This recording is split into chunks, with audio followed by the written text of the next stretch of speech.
All righty, welcome into the Gary Ayd Show here on The Cave, cavetalkradio.com, and the Cave Talk Radio app.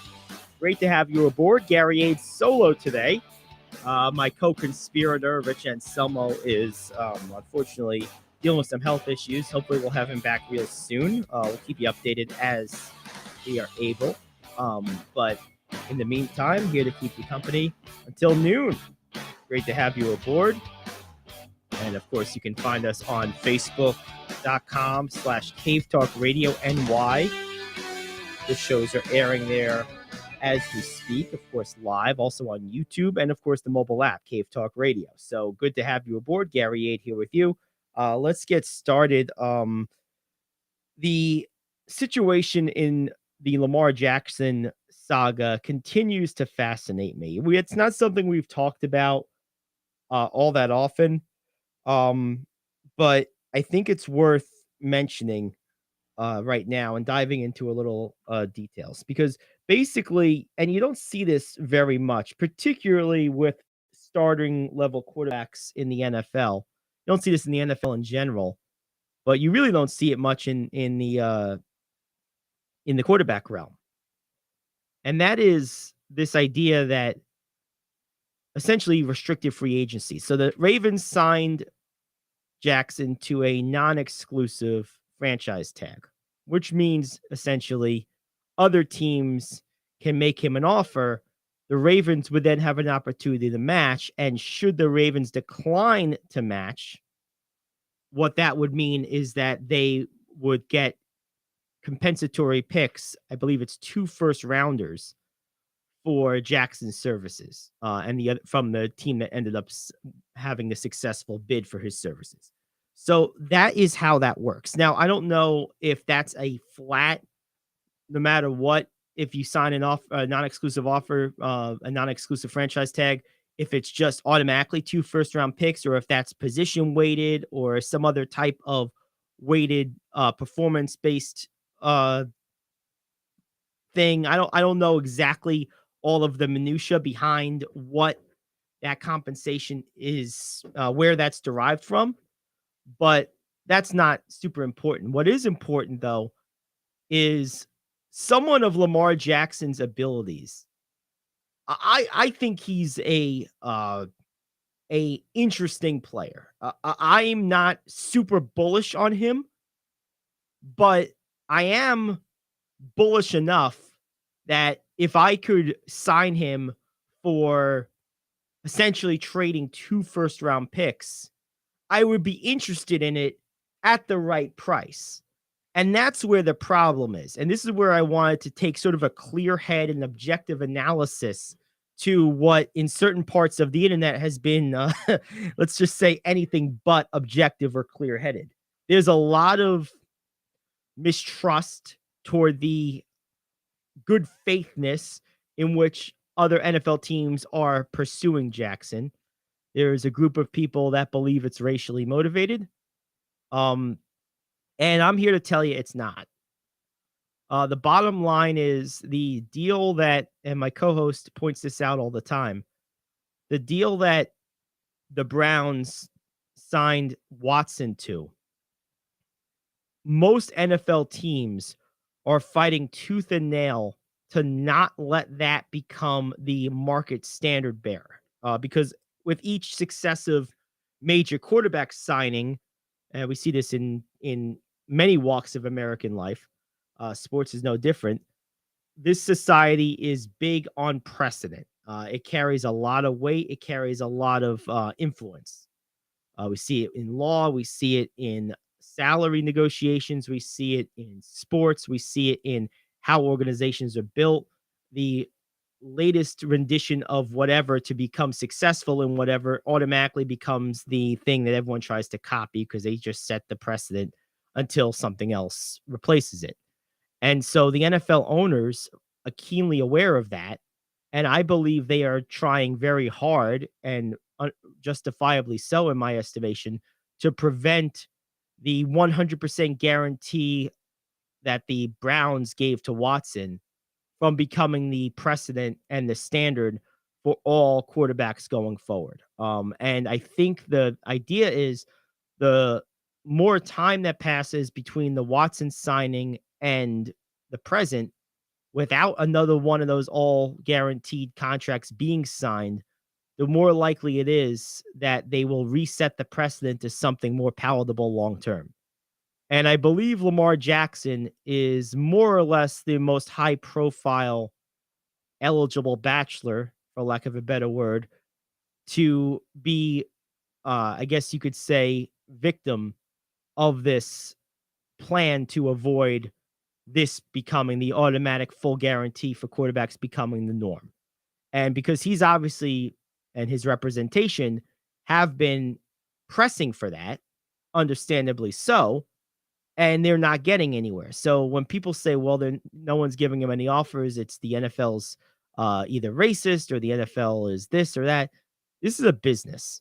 And the owners are keenly aware of how precedent drives up costs, particularly at that position, which already eats up. If you have a really good quarterback or a great quarterback, you're paying him 30% of your cap anyway, or close to it.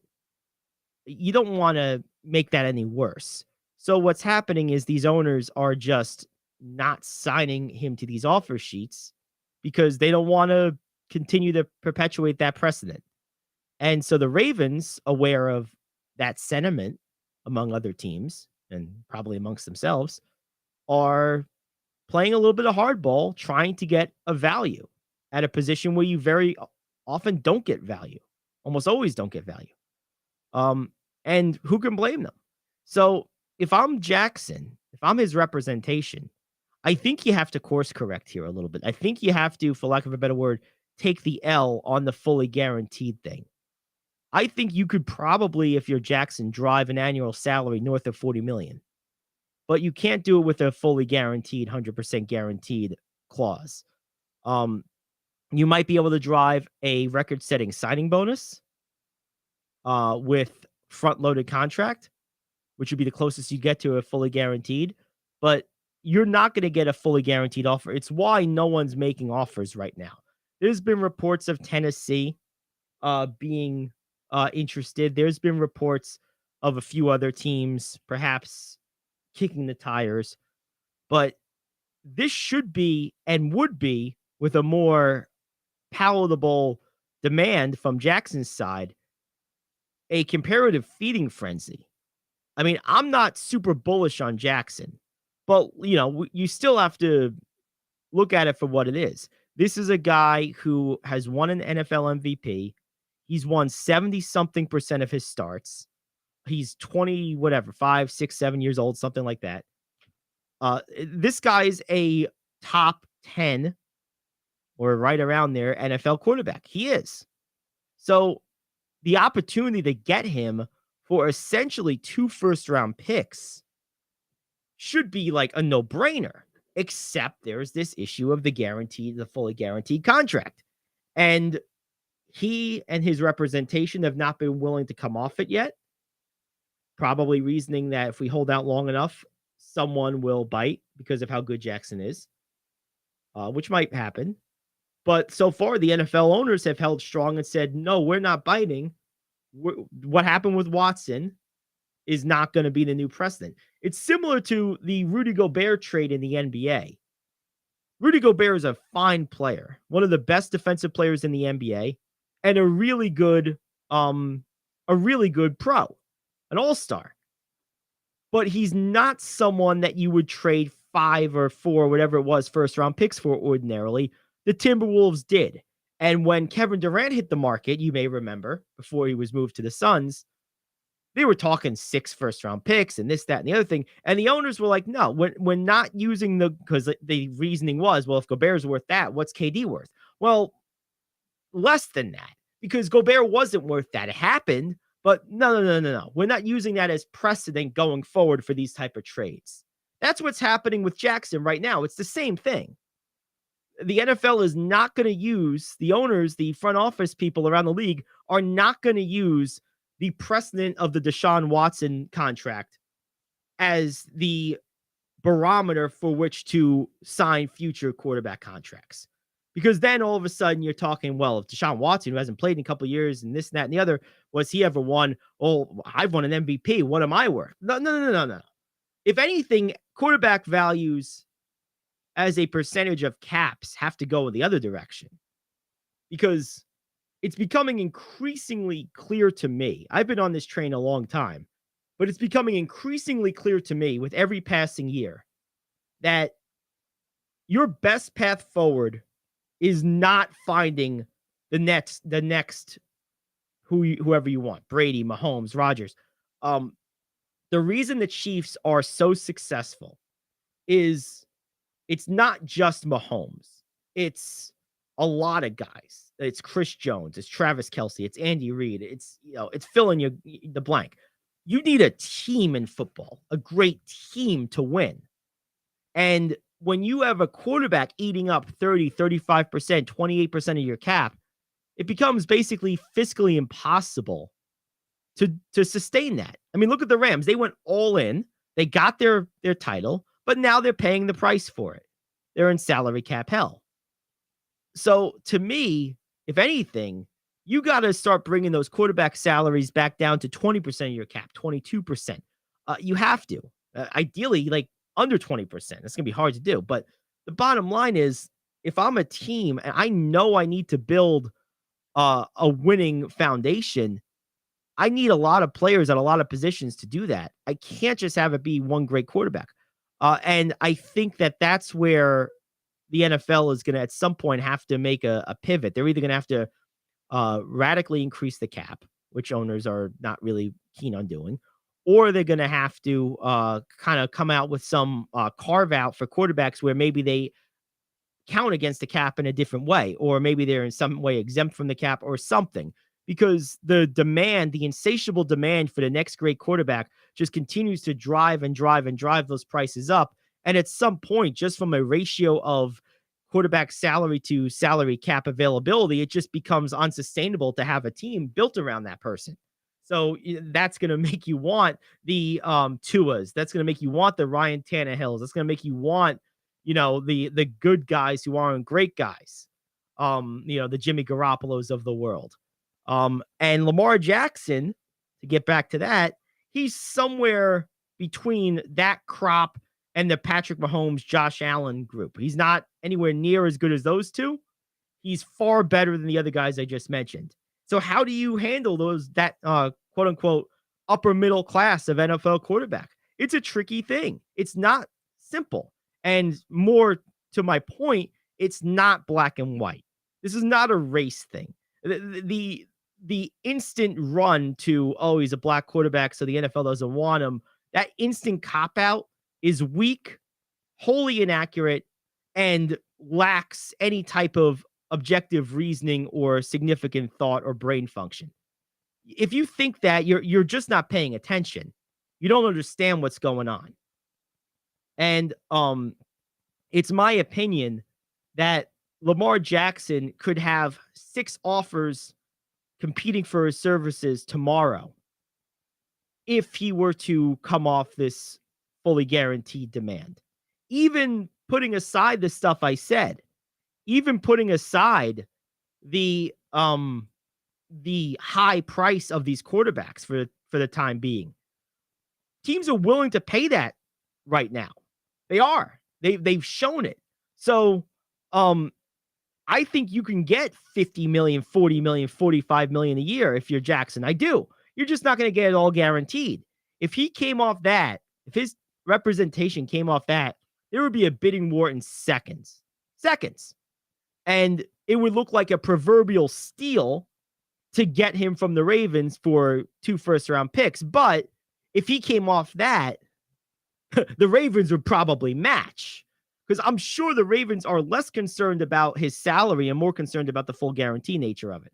So that's just something to keep an eye on. It's been a fascinating thing, and I think it's been not properly examined for the intricate financial and precedent-setting circumstance that it really is until just now here on the Gary Ayd Show.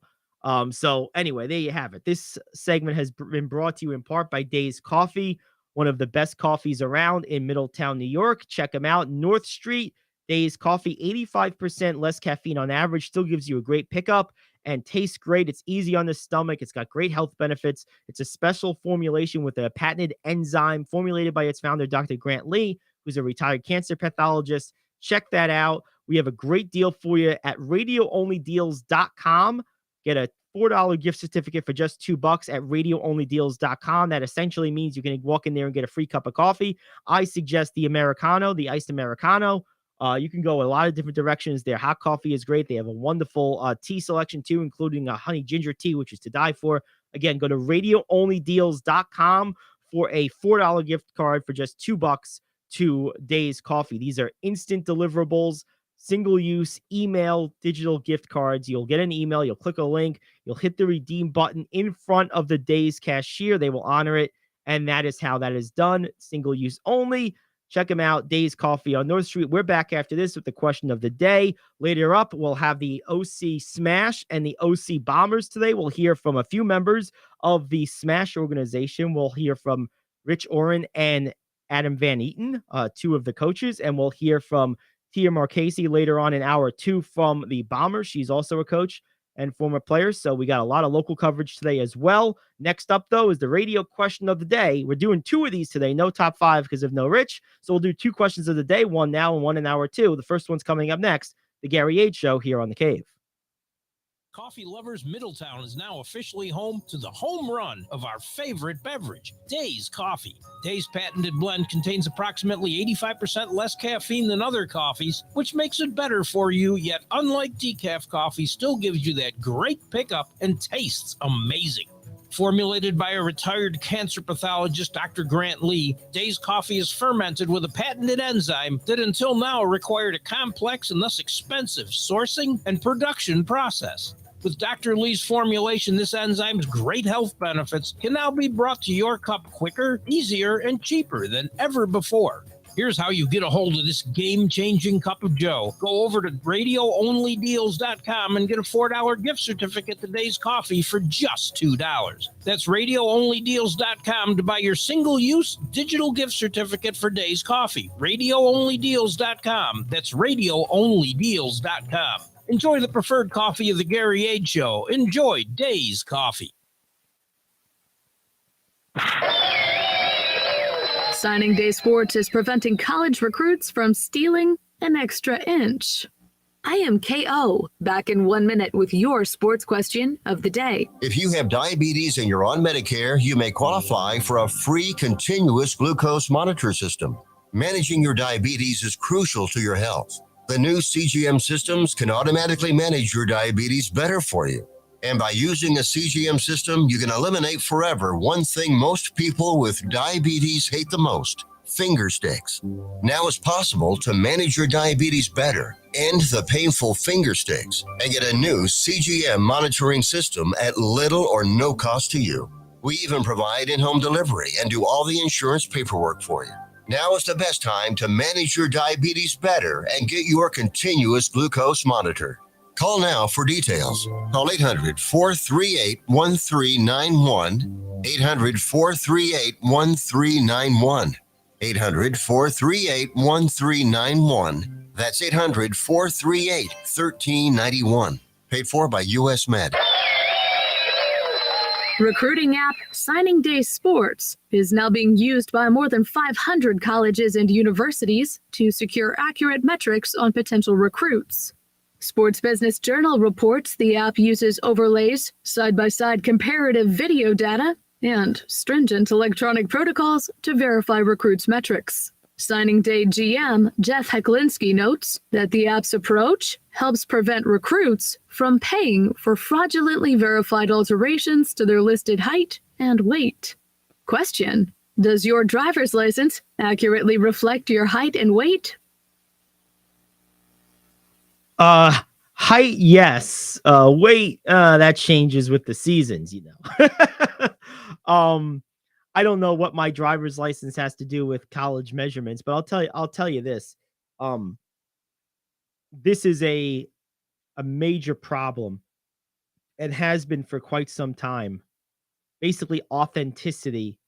And it's hard enough for the schools and the companies that are well funded, well seasoned, and staffed by trained professionals sometimes to separate the wheat from the chaff, the real from the fake. It's basically impossible for families to do this without cumbersome expenses, lawyers or other professionals on their side. This is something that my former co-host Dave D'Agostino is heavily involved in, and could be something, if we could ever get him on the show for a guest appearance, would be an interesting conversation with him. I'm sure he'd have some keen insight on this, how to combat that. But anything to help families discern the real from the imaginary, the snake oil salesman from the true professional, the real feedback versus what they want to hear that extracts some money from them. That is a huge, huge problem, enormous problem. And one of our other guys who works with us here at Cave Talk, Dave Drucker, who works in our sales team, he has 2 kids who are, high level athletes, high level baseball players.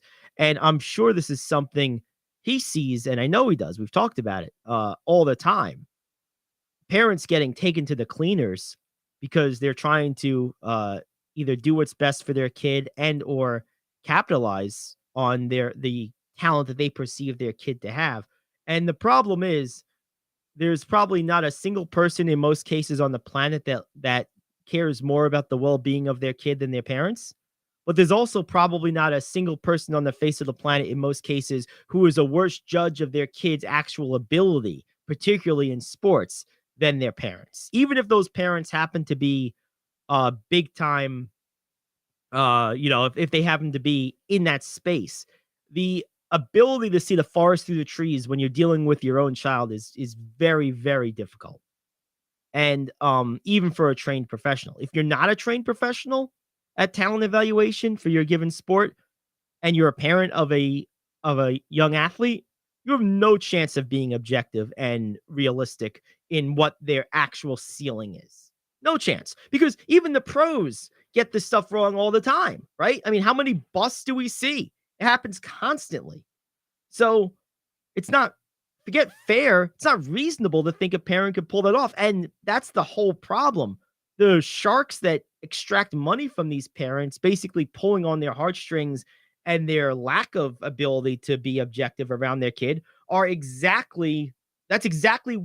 they know that. That's exactly their leverage. That's what their business is built on.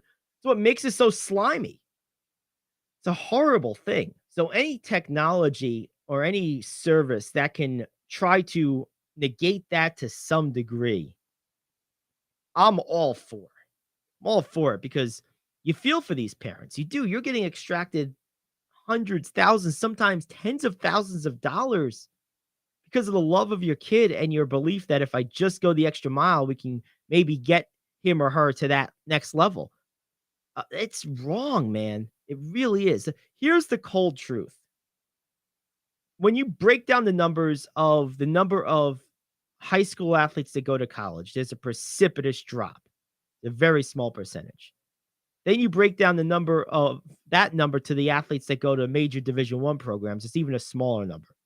Then you break down that number to the ones that go pro in one of the name leagues. Let's just use basketball as an example. It's infinitesimal. So the idea that you would consistently invest untold resources that you, in many cases, probably don't really have to facilitate that, it's like sinking your life savings or taking a 401k loan to buy a bunch of scratch-off lottery tickets. It is mathematically equivalent to that, maybe worse.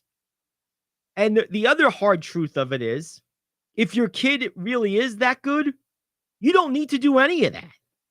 Trust me. You don't need to do that if you're Carmelo Anthony. Like if your kid is that type of talent. You don't need to do that if you're Mark Pryor, if your kid has that type of talent. Yeah. Like, I'm not saying those people. I'm saying if you have a kid who has the talent level of a guy like that, Bryce Harper or Kerry Wood. I'm just using baseball players. Anyone. If you have an Adrian Peterson on your hands, someone of that talent, trust me, they'll be seen. It's a guarantee. So the whole thing is a scam. Like 95% of these talent scouting services and placement services and stuff, they are snake oil used car salesmen out to extract your money from you in the name of giving your kid the best shot at reaching college. If your kid's good enough, they will get signed by a college scout. It will happen. So stop giving these people your money. They are absolutely ripping you off. 100%. No question about it. In almost all cases, there's a few good ones out there, and I don't want to have the whole industry closed. But it's hard to be discerning if you're a parent. It really is. And I feel for those people because you want to do what's best for your kid. That's only natural. You want to believe your kid's the best. That's only natural. But the real truth is they're probably not the best, right? Like maybe they're really good. Maybe they might get signed. But trust in the fact that the cream rises to the top.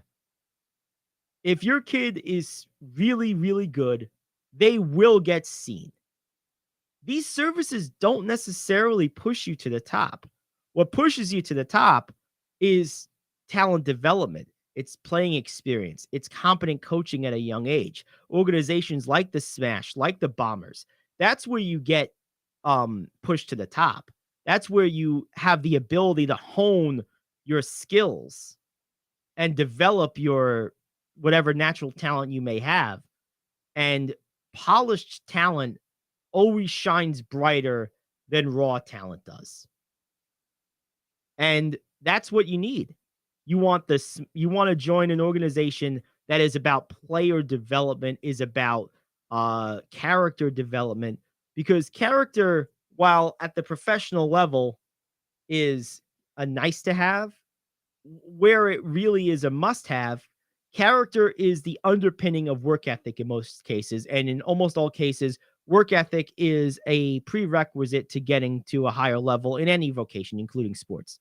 So you want your kids around people, coaches, and organizations that develop them, not promise to get them seen. You're chasing clicks. You don't want to chase clicks. You want to chase excellence and join up with an organization that helps build excellence. And that's one of the reasons we're happy to have partnered with the Smash and the Bombers. Both of these organizations do that at a high level. And we're going to actually hear from a couple of the Smash coaches coming up momentarily. We're going to take our next break. When we come back, we will hear from both Rich Orhen and also Adam Van Etten, two of the coaches for the Smash. They have games coming up this weekend, and that's coming up next. We'll take a break. We'll go right into those interviews. It's the Gary Ayd Show here on The Cave. Do you want to save money on your next flight? Then pick up the phone and call. That's right, call. Because the best prices are not online. They're with SmartFares. See, SmartFares has special deals with the airlines. When they have unsold seats, they use SmartFares to fill them. So you get airline tickets at crazy low prices. They have access to great prices and discounts at over 500 different airlines. Plus 300,000 hotels and rental car companies. Their prices are too low to publish online. With the extra money you'll save, you can book another trip or treat yourself to dinner or shopping. So stop searching all of those travel sites to find the lowest price on your next flight. Let one of our SmartFares expert travel agents find the best price for you. Call SmartFares today and get ready to see the world with a fat wallet. 800-370-2460. 800-370-2460. 800-370-2460. That's 800-370-2460.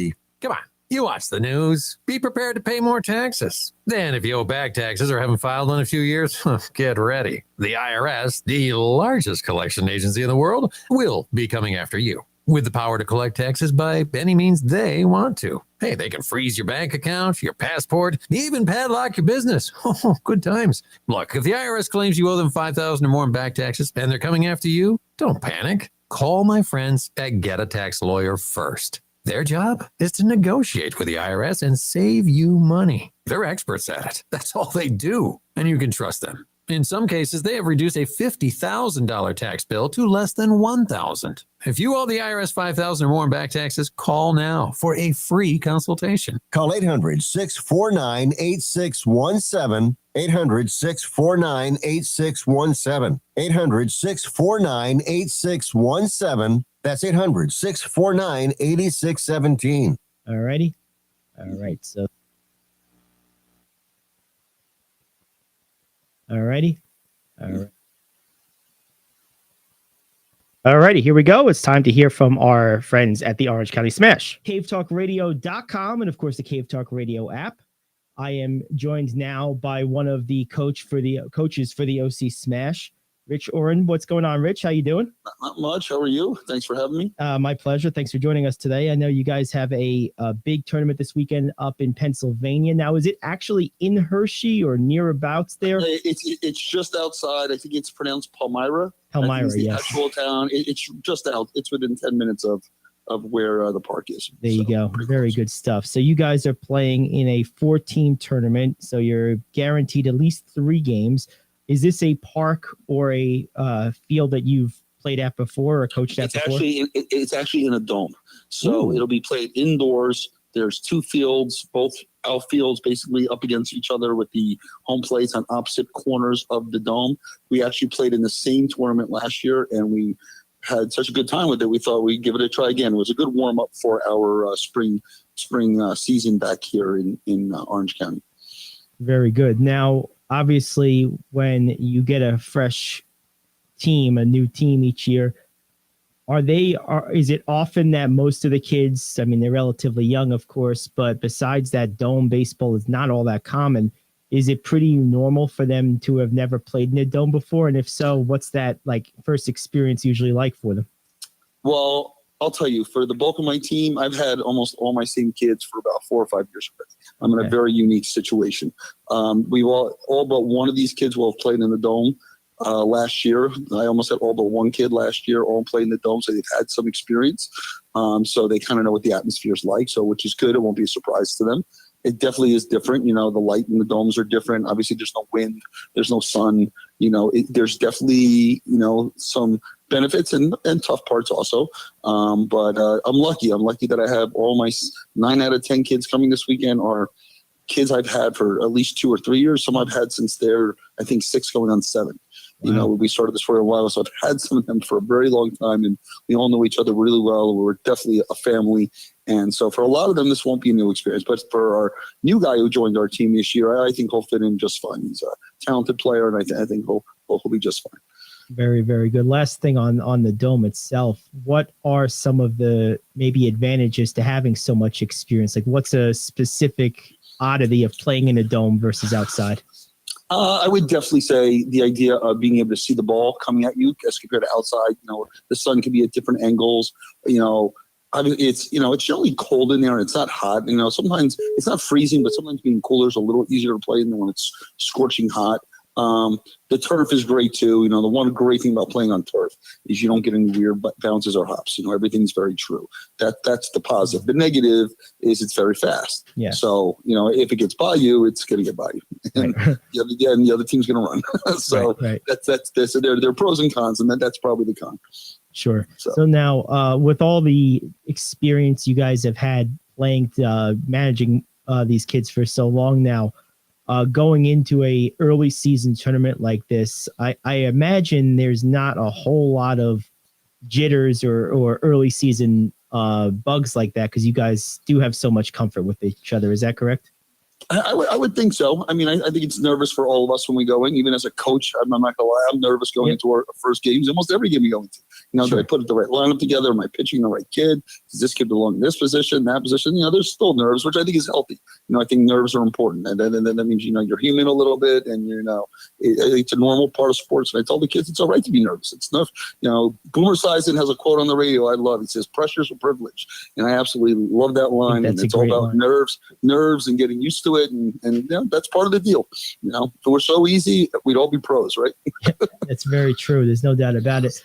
Give me me some of the kids to watch this week. Maybe your pitchers, some of the key players here today. Give me. You know what? I'm a very team-oriented guy, and I don't. To be honest, I don't love signaling out too many kids because I believe that this is one game where not one kid's going to win this game for us. Even if a kid throws a perfect game, someone's got to hit the ball, right? So. Hey, I mean, we have this new kid, Johan, we're excited about. We're very curious to see how he'll do in a tournament. He played a little, we didn't play too much in the fall, so we're excited to see what he's going to be like. We have, our usual big hitters. This kid, Hunter, hits the ball real well and pitches real nice. We have this new kid, Dylan's started working on pitching a lot this year, and he looked great in the fall, and he's looked good over at some inter squad scrimmages we had last with this. So I'm very excited to see him pitch this weekend. The usual stuff. There's so many. I can say something great about all the kids. Of course, yeah. I didn't mean you to single them out. I was just getting just a couple of names here. Now, where do you generally draw your kids from? Are they mostly Orange County, all of them? Yeah. So my whole team, besides really just one, is from the Monroe Woodbury area. One is from the Newburgh area. A second one actually lives in Woodbury but goes to school in Cornwall. So the rest of my kids they all go to school together except for two kids. So we're really a true town team. Yes, although we travel and we play a lot of big time programs, we're really just like a town team. How familiar over the years do you get with the opponents? Are other opponents sort of long-standing, played with each other for a long time, or is that unique to you guys? Say it again. I'm sorry. Say it again. Yes, a lot of my opponents we play over and over again every year, so I've gotten to know. We play in a league that's basically Greater Hudson Valley, which is like Orange County, Putnam, I guess that's Dutchess County, those two. And so some of these teams we played a lot, and I've gotten to know a lot. Some of these guys, our organization hosts a tournament in Warwick where a lot of those teams will come and play. So, some of these guys we've gotten to know well, and, some of the coaches we have really, really great rapport with. Yeah, that's pretty cool. Now, are the kids often like you've had like you were saying, you had most of your group for 4 or 5 years now. Is that common among your opponents, or is that unique with you guys? I'd say yes and no. I mean, some teams, we know what kids to expect there. Usually 1 or 2 new kids here or there. I mean, we are not like some of these big programs like Grit. Grit down there, they're like they're pulling kids from all over the place. Right. Where we're still like a town. So to have a total, you don't see total new kids. There's always kids you recognize. I'm sure every team goes through a kid who moves on somewhere else and they pick up somebody new. So, I wouldn't say we've played too many teams that we know that are like brand new teams. Mm-hmm. I would say that's more unusual. So, I want to kind of finish with going to the beginning, at least for you. What got you into coaching, and what's your kind of history with baseball? All right. So my baseball history isn't really that vast, but I'm a phys ed teacher in New Jersey, and I've been coaching tennis for like 20 something years. And and I teach phys ed, so I'm very involved. I've been very active. I have an older daughter who played softball, little league, and then some travel for a while. And I was very involved in our all-star team and with some coaches there that were really experienced softball guys at the time. So that's really where I got my start in the little league era type coaching.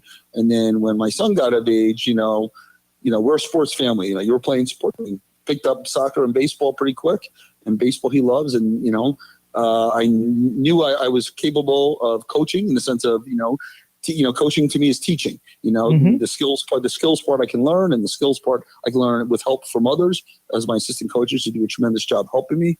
And that's how I got into it. And, it's extremely rewarding, stressful like anything else is, but it is extremely rewarding. And, it's my teaching experience has definitely made it a lot easier. I've dealt with little, I teach in high school, but I've also dealt with middle school kids and that age group for a very long time. So it comes pretty naturally in that sense. Awesome. Well, good luck in PA this weekend. We appreciate you joining us on the show here today. Okay. All right. Thank you. All right. Thank you, Rich. That's Rich Orhen of the OC Smash. His team will be up in Pennsylvania this weekend playing a tournament.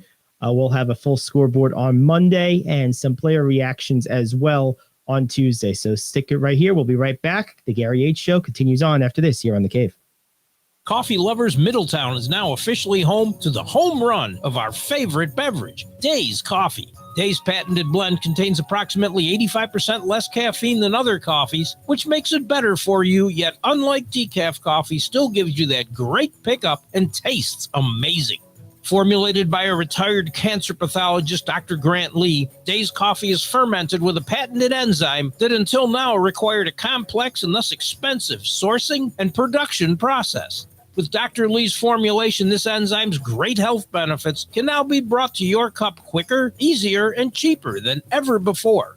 Here's how you get a hold of this game-changing cup of joe. Go over to radioonlydeals.com and get a $4 gift certificate to Dave's Coffee for just $2. That's radioonlydeals.com to buy your single-use digital gift certificate for Dave's Coffee. Radioonlydeals.com. That's radioonlydeals.com. Enjoy the preferred coffee of the Gary Ayd Show. Enjoy Dave's Coffee. All righty. Well, that was a good conversation there with Rich Orhen of the 11U OC Smash team. Now his counterpart, Adam Van Etten, joins us. He coaches the 12U squad. They are going to be playing in Pennsylvania as well. Rich, of course, had been as he said, he had been at this dome a few times. Adam, it's good to have you on the show, man. So this is your first time going to this dome. Have you ever played or coached in a dome before, baseball-wise? It's kind of interesting. I'd actually never heard of such a thing until recently myself. So this is the first time for you, huh? Yeah, this will be our first time for an indoor tournament. We're looking forward to it. Obviously, the majority of stuff is baseball, right? It's outdoors. Yep. So other than maybe a visit to Tropicana Field in Florida, that's about the only dome for baseball I've been in. Yeah, very, very different. I remember when I was in college, this wasn't baseball, it was hockey, but the arena where the hockey team played, the collegiate hockey team, was like a wind tunnel. It was like a almost ovular dome. The noise, like if a ball hit against the puck hit against the glass, you felt like you heard like gunshots. It would reverberate forever. It was very, very different. And that's a sport that's normally played indoors. And there was still, with that type of thing, very different. So you'll have to tell me how it goes. Now, this is going to be, how many years have you been now coaching with the Smash for yourself? Oh, I would say this is 7 years, I think. Right about when right from the start, when Rich Monda started it. Yeah, pretty much jumped in and started helping. I mean, several of the kids that we've had on the team, we're playing T-ball, and we once things kind of got rolling, Rich grabbed a couple of them, my son included, and we kind of just hit the ground running since then. That's pretty cool. Now, have you, I guess in the beginning, were you coaching younger age groups? You've kind of moved up in age group as some of the kids have gotten older? Yeah, so basically what I've been with this group since day one. We started out with 5 or 6 kids. And then, we slowly kind of borrowed some kids from some of the different teams, but we've also added kids as we've grown. We're currently at 11 on the roster right now. Try to keep it as light as possible so everyone can, get as much time on the field that we can and kind of go from there. What type of practice or skills development time do you have with this age group? Right now, we pretty much we'll practice twice a week when we can get back out on the fields. Indoor wise, we've been practicing over the winter. One day in the gym at the middle school, and then over at the another facility that we use on Saturdays. So we've been able to at least twice a week and kind of go from there. All right, very good. Now this is it's very, I guess, common, at least with the Smash. From what I'm learning, you guys have had a lot of the same kids for a lot of years. Is that an advantage when you go and play during the year? Is that a common thing for other teams to have, or is that type of continuity an advantage for you guys usually? I would say, from our standpoint, we know the kids, right? Yeah. It's not just we know them for baseball players. We know them as, how they've developed and grown. So you can kind of see different scenarios that they're in and how they handle it. And you just have a little bit of a better idea on how to talk to them, how to help them adjust. Given any situation. So I think it's an advantage. It's nice. We have a really good group of kids. The ones that have been there the longest. I mean, they just happen to be that way. But, whether they've been with us for 6 or 7 years or just, this year being their first year, we've got a really, really good group of kids. Now, do you find yourself, I imagine you do at times, since you've had some of these kids for so long, and when they were obviously much younger, they're only 12 or so now, 12 or less. Do you find yourself like come back from one year to the next, more mature, or maybe they say something in a way that's more adult-like than it was the season before? Do you find yourself like having almost like surrogate parent moments with these kids where you're like, oh, look at that. This guy developed that, or this guy's talking like this now. Like, does that happen? It must. For the most part, I've had several of the kids were very quiet and wouldn't talk at all. The first year or two, if you got one or two words out of them, that was a lot. I think as they've gotten used to me, and the other coaches, they've certainly opened up, and it's kind of like a baby being born there. You wait the first 2 years for them to talk, and the next 18 for them to stop. So they certainly have developed their own personalities. Yeah, that's got to be really cool. Tell me about some of these kids. Any in particular this week, whether it be a pitching matchups or maybe a new kid on the team, someone or a couple of them that maybe are you're going to be paying a little extra attention to this week, or maybe you're in line to pitch? Well, I'll tell you, there's no one kid that pops out specific for that. Our goal this weekend really is to use this as a kind of like a stepping stone to getting rolling for the regular season. In the Hudson Valley League. So, we're going to most likely we'll bat the lineup. We'll try to get it, as many at bats as we can.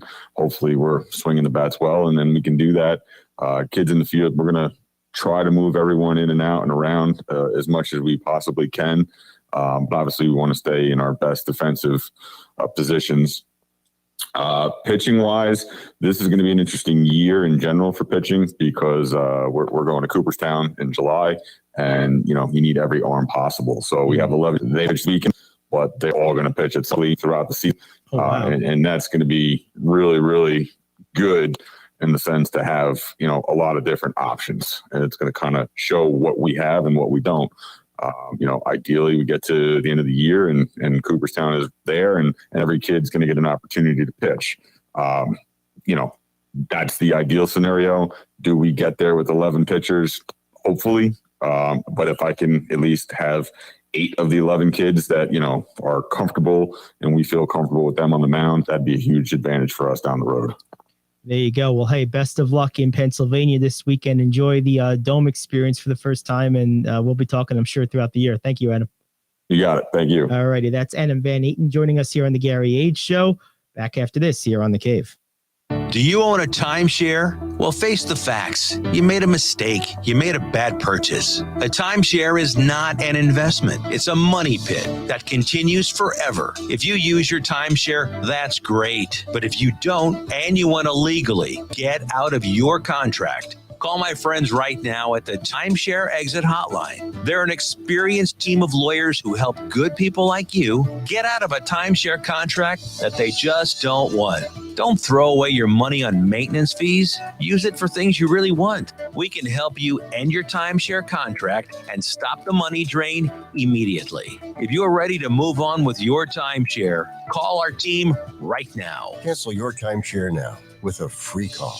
800-741-9557. 800-741-9557. 800-741-9557. That's 800-741-9557. If you're living with diabetes and using insulin, you know the pain of pricking your fingers over and over again. Ouch. Well, by wearing a small remote device called a continuous glucose monitor, or CGM, you can reduce the pain of pricking your fingers.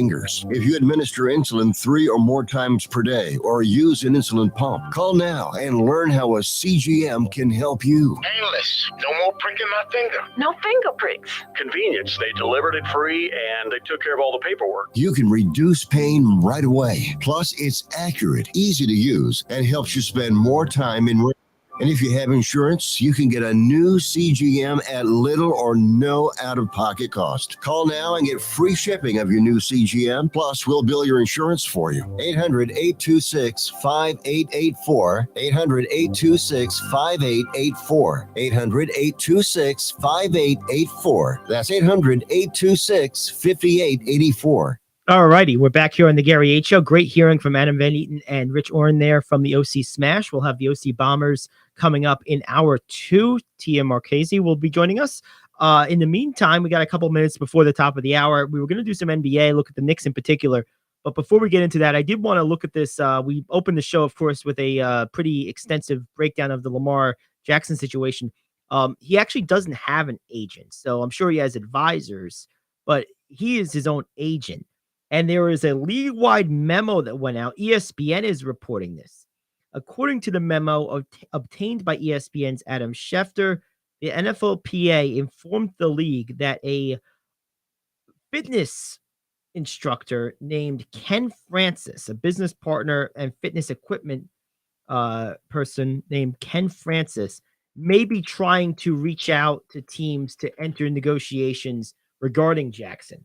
And according to this memo, the league reiterated its longstanding policy that Francis, who is not a certified agent with the Players Union, might be contacting teams regarding Jackson, and stated that an uncertified person, Mr. Francis, is prohibited from negotiating offer sheets or player contracts or discussing potential trades on behalf of any NFL player or prospective player, or assisting in or advising with respect to such negotiations. And apparently Francis told ESPN's Jeremy Fowler that he has not been contacting teams on Jackson's behalf. Yeah, we'll see. Basically, we have a mess on our hands. And this was just another thing, another element to this. So it's worth just calling out. Okay, so the Knicks lost to the Orlando Magic the other day. Ouch. Now, Jalen Brunson didn't play in this game. And it's clear beyond measure that he is absolutely essential to this team's prospects for the future. Essential. And I think the thing that's also clear is Julius Randle is essential. They need both of these guys. Brunson is out with a hand injury. We'll see if he plays tonight. I believe the Knicks have a game tonight against Houston. This is a bad team, Houston, right? They're a terrible team, one of the worst teams in the NBA.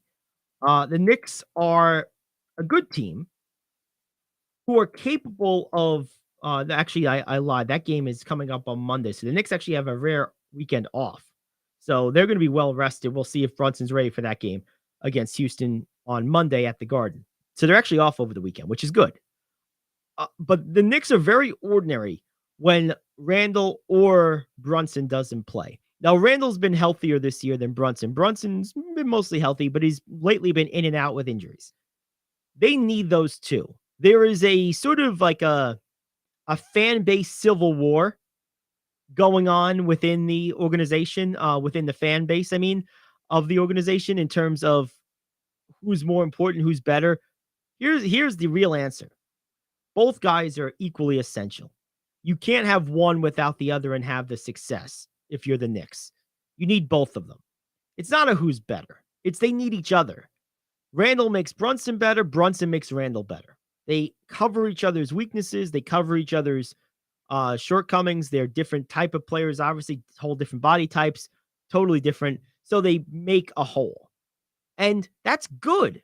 That's what you want. See, I think it's toxic as a fan base when you have two great players. The Lakers went through this. I went through this with as a Laker fan when I was in high school with Shaq and Kobe. Well, who's better? Who's more important? Both. You need them both. There's no one guy's better than the next. Like, you need them both.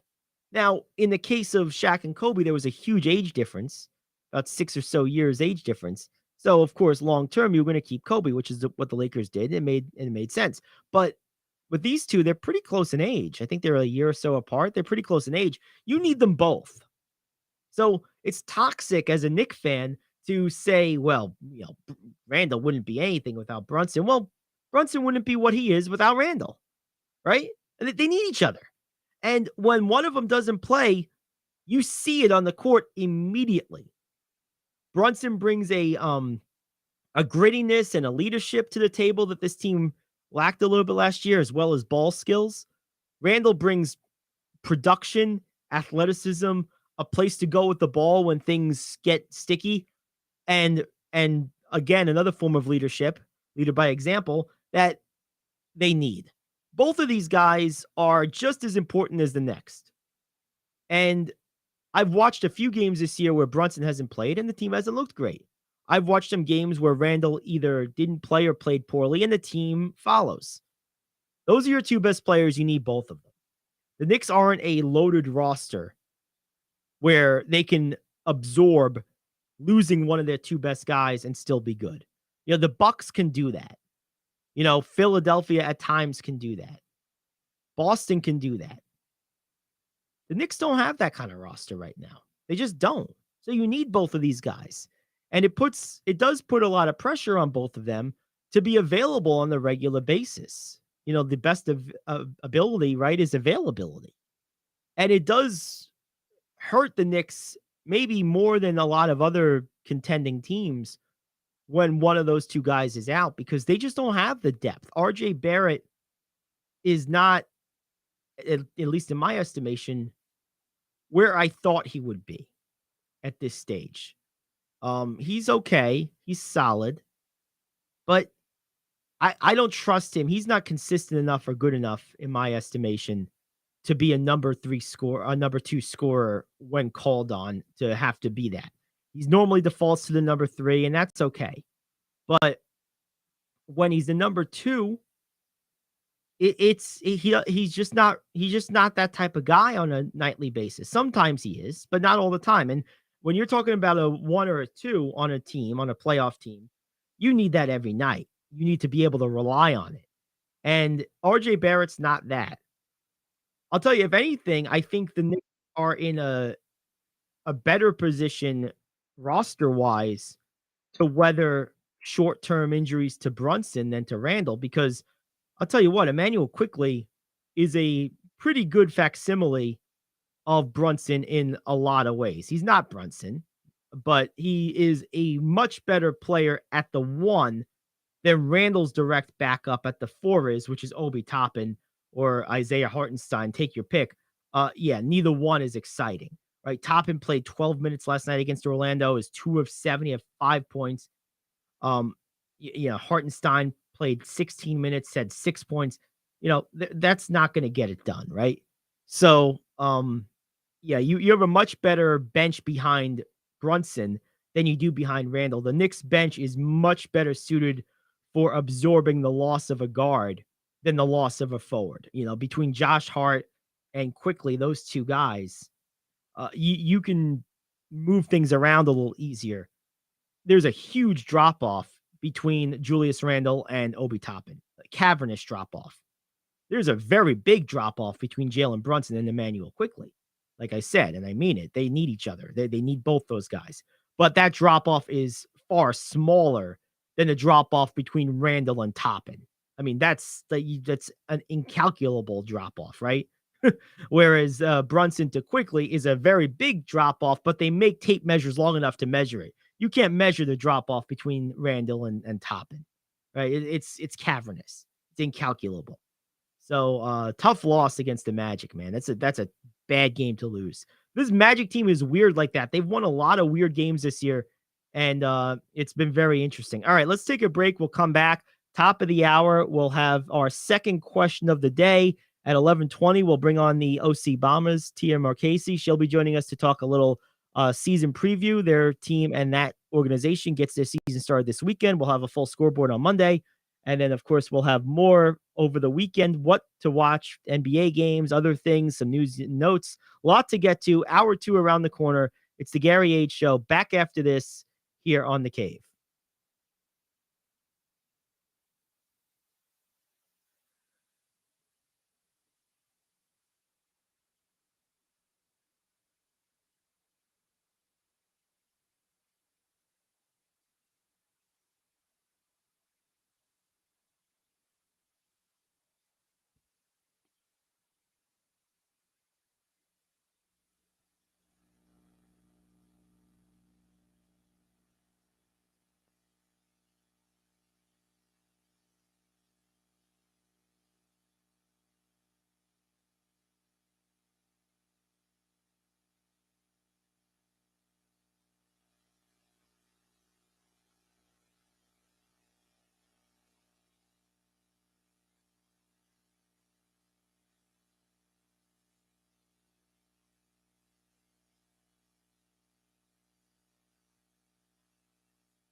Alrighty, hour 2 of the Gary Ayd Show here on The Cave.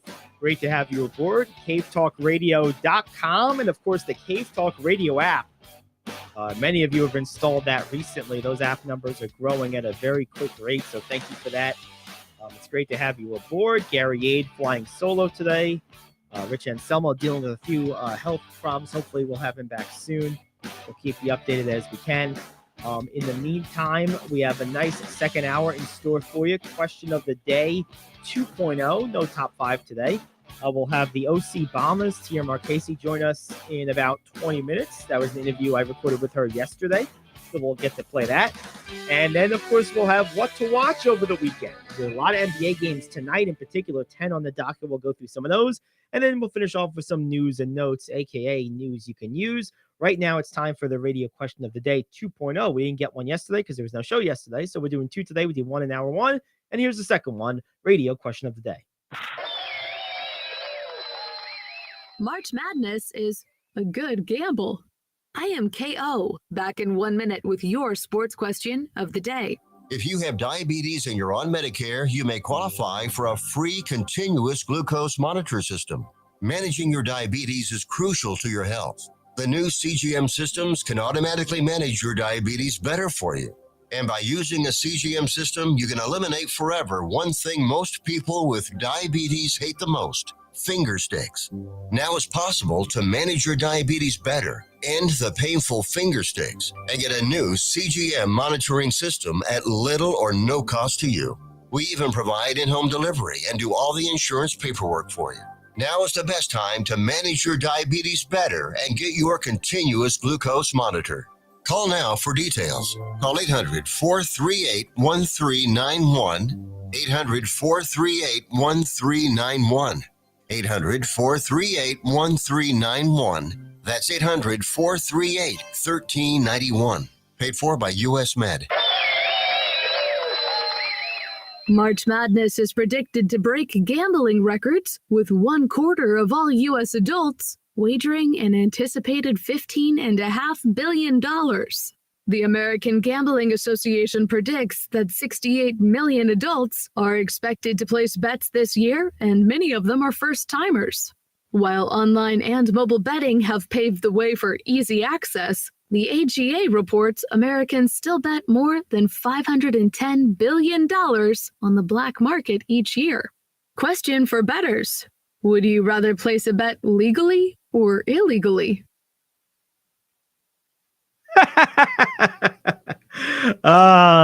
This would be a fun question to get some truth serum injected into some of our betting friends, wouldn't it?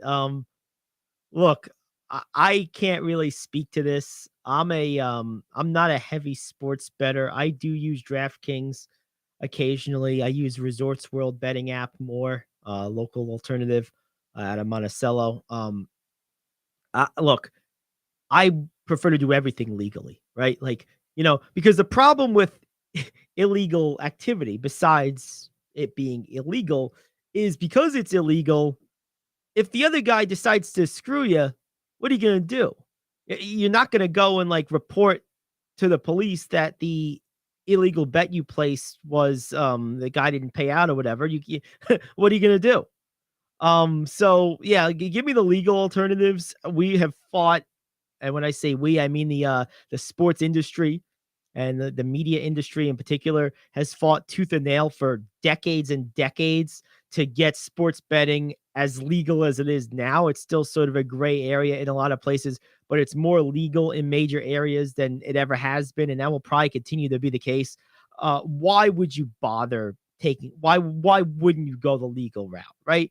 And when I think illegal, I'm not talking like, you have a bet with your friend, private little office pool or something, or a friend pool where you each put in $20 or $100 or whatever the stakes are, and you submit your ballots to each other. That's not what I'm talking about. We're talking about like the Connie Hawkins, type of activity, that the stuff that he was accused of doing, which he didn't really do, but those type of things with scale, things with that are at higher levels where there is potential for influence, right? That's more what we're concerned about.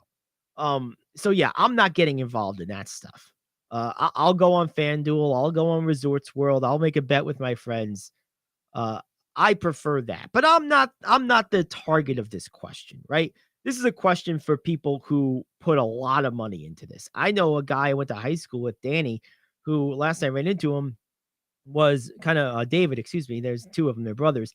David, he's trying to make a living and is making a living betting on FanDuel and stuff like that. And, he's regularly moving, 4 and 5 figure bets. So a guy like that would be better apt to answer a question like this because, when you're moving that type of money around and it's your livelihood, you have a much greater incentive to find the best option, the best payout, the best odds, the best edge, the best whatever. And that's where maybe going off the reservation a little bit, so to speak, would make some sense or be at least tempting or worth considering. If you're just a regular schmuck like me who occasionally throws in a bet, you're not going to do this. You're not going to do this illegally. Why would you? It really doesn't make any sense. Now, I will say this.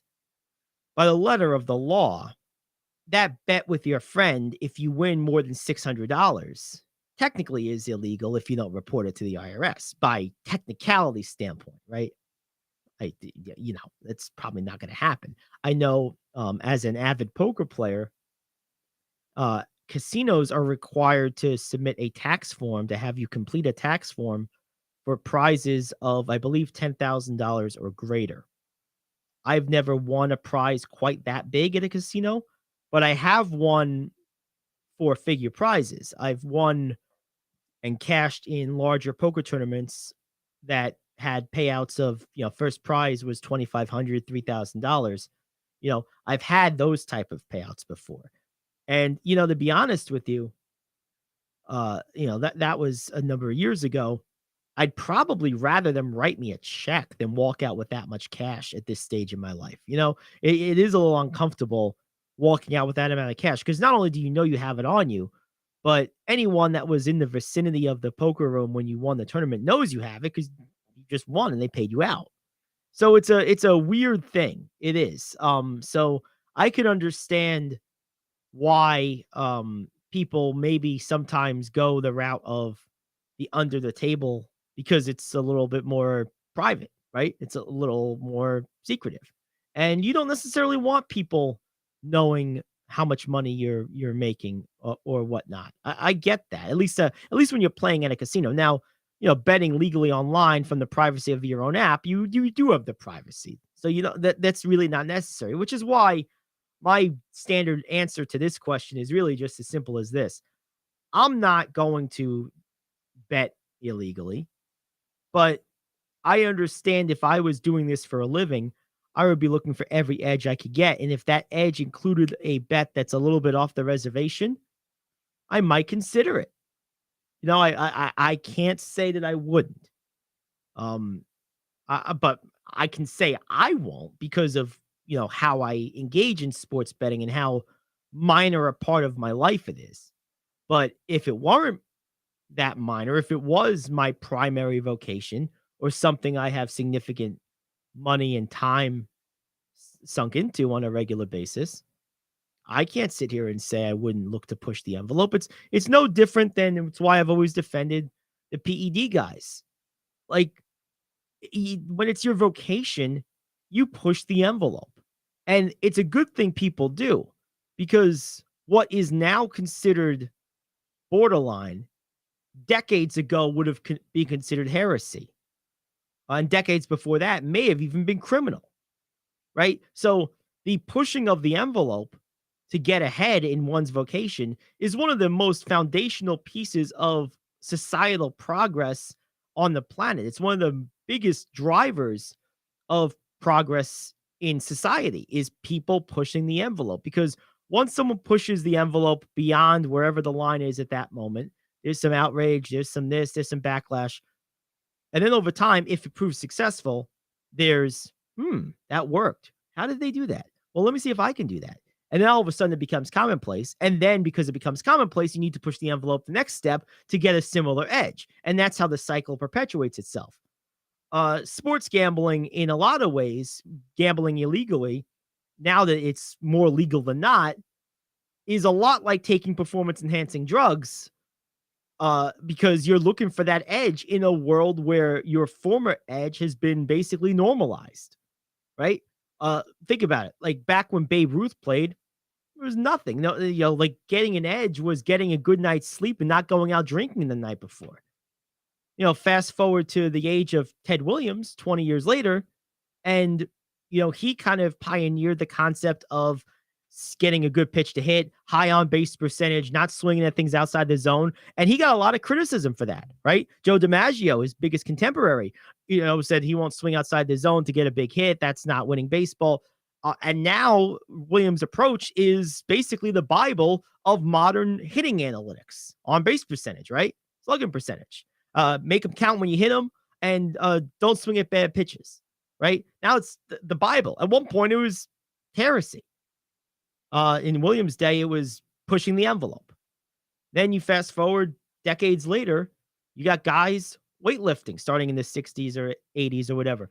At one point, that was kind of seen as, oh, you're going to damage your swing. You're going to damage your eyes by watching too much television, or playing golf is going to damage your swing. These were things people believed that over time were the envelope was pushed, and now it sounds silly.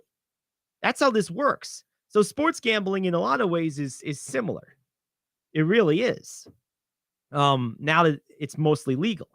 So anyway, I'm not the target audience for this. You're probably not the target audience for this. If you are, you know it, right? Like, you know who you are. If this speaks to you, if you have to think about, how would I do this? Or if you have, well, it depends on this, that, or the other. If you have those type of qualifying thoughts, then you're probably the target audience for this question.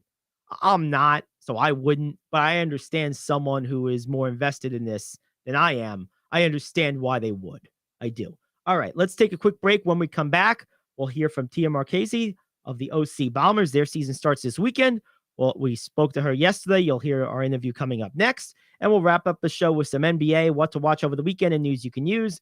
Back after this, the Gary Ayd Show here on The Cave.